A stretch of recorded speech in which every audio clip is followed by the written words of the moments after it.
الحمد لله على نعمة الإسلام والسنة، ثم الصلاة والسلام على نبينا وحبيبنا وقرة أعيننا محمد وعلى آله وصحابته الطيبين الطاهرين. أما بعد، السلام عليكم ورحمة الله وبركاته.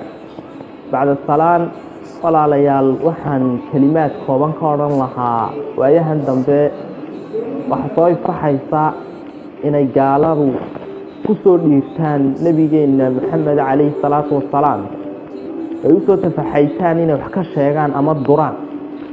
nabi maxamed calayhi salaatu wasalaam ilaahay baa makhluuqaadka ka doortay, rabbul arbaab wa khaaliq almakhluuqaat wa raasiq alkaa'inaat ayaa makhluuq oo dhan ka doortay. nabiyullaahi maxamed calayhi salaatu wasalaam ilaahay ayaa sharaftiisa kor u qaaday, wuxuuna ku ammaanay hadalkiisa oo ilaa qiyaami saaca la akhrii doono. marka ilaahay qur-aanka ku le warafacnaa laka dikrak. bale nabiyullaahi maxamed calayhi salaatu wasalaam ilaahay wuxuu tilmaamay in hadalkiisa caadiga aanu dadka kale hadalkooda la mid ahayn. wamaa yandiqu cani ilhawaa in huwa ilaa waxyun yuuxa. hadalkiisu inuu waxyi yahay buu ilaahay qur-aanka ku tilmaamay. daaya nabiyullaahi maxamed calayhi salaatu wasalaam waxay diinteenu inoo tilmaantay qofka hal mar ku salliya inuu ilaahayna subxaanahu watacaala ammaani doono, isaga uu ku salliyi doono 10 jeer. nebi maxamed wuu ka qiimo badan yahay, wuuna ka weyn yahay cid qof keliya ammaano ama qabiil ammaano ama tol ama nation ama makhluuq oo dhan yahay ammaano. waayo ilaahii laysa kamithlihi shay-un wahuwa asamiicu albasiir ayaa ammaanay, sharaftiisana kor u qaaday, makaankiisana weyneeyey. nabiyullaahi maxamed ciddii isku dayda inay wax ka sheegto ama ciddii u soo tafaxaydatana ilaahay adduunka ayuu calaamo kaga muujiyay, waana wax la arkay. nebi maxamed calayhi salaatu wasalaam waktigiisa quraysh baa caayi jirtay, waa daba dhigan jirtay odayaashii waaweynaa. dee maxaa ka raacay qur-aan ilaa maanta la akhriyaa ka soo degay. maalin ayaa nebi maxamed calayhi salaatu wasalaam uu abulahab ku yidhi tabban laka yaa muxamed alihaada jamactanaa saa'ira alyowm. qur-aan baa markiiba ka soo degay tabbat yadaa abii lahabin watabba maa aghnaa canhu maaluhu wamaa kasab sayaslaa naaran daata lahab waimra'atuhu xamaalata alxatab fii jiidihaa xablun min masad. waa kaa nebi maxamedna mar bay isku dayeen xitaa inay magaciisa bedelaan. waa kii nebigu lahaa alaa tacjabuuna kayfa yasrifu allahu canii shatma qurayshin walacnihim yashtamuuna mudamaman wayalcanuuna mudamaman wa ana muxamed. gabayay u sameeyeen ay nebi maxamed calayhi salatu wasalaam xitaa magaciisa ay doonayeen inay ku bedelaan. ay lahaayeen mudamamun abayna wa diinahu qalayna wa amrahu casayna. nebi maxamedna waa kan le ilaahay baa aniga magacayga maxamed ka dhigay mudamam, cid la idhaa bay caayeen. waxaa dhacday nebigu calayhi salaatu wasalaam waktigu noolaa nin reer banu najaara ayaabaa oo muslim markii hore ahaa wuxuu qaybay suuratu albaqra iyo alcimraan. asxaabta nebigana ragga qur-aanka xifdiya weliba suuradaha dhaadheer dee culimay ahaayeen, waayo waktigu sidan muu ahaan jirin oo dee qofku qur-aanka markuu barto micnihiisana uu baran jiray. ninkii uu ridoobo u cararay yuhuuddii iyo gaaladii buu tago wuxuu ku yidhi maxamed qur-aankanuu sheegayaba anaa u qora. marka hore waxaa qur-aanka soo dega ragga qora, qur-aankii u qorayay buu ka dhigay wuxuu isagu sameeyo nebi maxamed u qoro. muddo kadibba ilaahay baa qoorta ka jiriyo ninkuu dhig. way aaseen gaalada. ninkii markii la aasay dhulkiibaa soo soo diiday. waxay idhahdeen maxamed iyo saxaabadiisi baa yimidoo soo faqayaynu dib u aasay. dib baa loo aasay, dhulkiiba haddana soo socday. dee markii dambe way iskaga tegeenoo iyaguna waxay idhahdeen de ninkan meelo kalaa laga hay. waayo qofka nebi maxamed ilaahay diinta alle u soo degsadaa dhulkan uu dul socdo, cirkan uu harsanayo ay ka amar qaataan. waa ilaahay, waa nin ilaahay dagaal kula jira. dadka caaya ee dhaqan ay u tahay aflagaadada iyo waxyeeleynta ambiyada ilaahayna waa yuhuud. qur-aanku wuxuu inoo tilmaamaya ciddii nebiyada dili jirtay inay yuhuud. dad baa soo raaco waa munaafiqiin. قل بالله وآياته ورسوله كنتم تستهزئون لا تعتذروا قد كفرتم وكياه القرآن كفر المعامل أطبول على واحد ويدين لك إن قالوا عداوة دي نبي محمد يدين في الإسلام كأي مسلمين تايو هايصو إلهي بقرآن كفره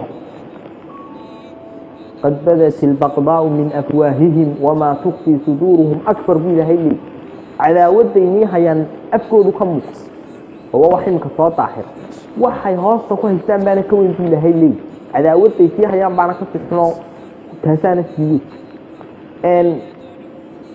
dadkii islaamku waqtigii xoog lahaayeen iyo waqtigii ragga ahaa noolaayeen gaaladu kumay dhici jirin inay diinta ilaahay wax ka sheegaan iska nabi maxamed waayo dadkii muslimiinta markay daciifeen dacfiguna waxa weeyaan qofku markuu diinta alla ka tago ayuu wahni ku dhacay waana tamaanta muslimiinta haysta ilaahay ba quraanka ka waran afatu'minuna bi ba'd al-kitabi wa takfuruna bi ba'd fama jazaa'u man yaf'alu dhalika illa khizyun fil hayati ad-dunya wa ilaahay quraanka ku tilmaamay adduunyada khizigeenina haysata waxa diinta ilaahay baynu ka tagay oo sidii lagu dhaqmay waayo nabigu xitaa isiga muslimiinta wuxuu ku xiray وكي حديث كنت المامي أفور كل ومطي كسولي ليس عيسي يشرف انت أفور كدد الشنية عمل لذا وناكسنا ولا على يلا قل أقمر الدين إلهي لأدعية عيسي جيني إلهي سبحانه وتعالى قروا قاضي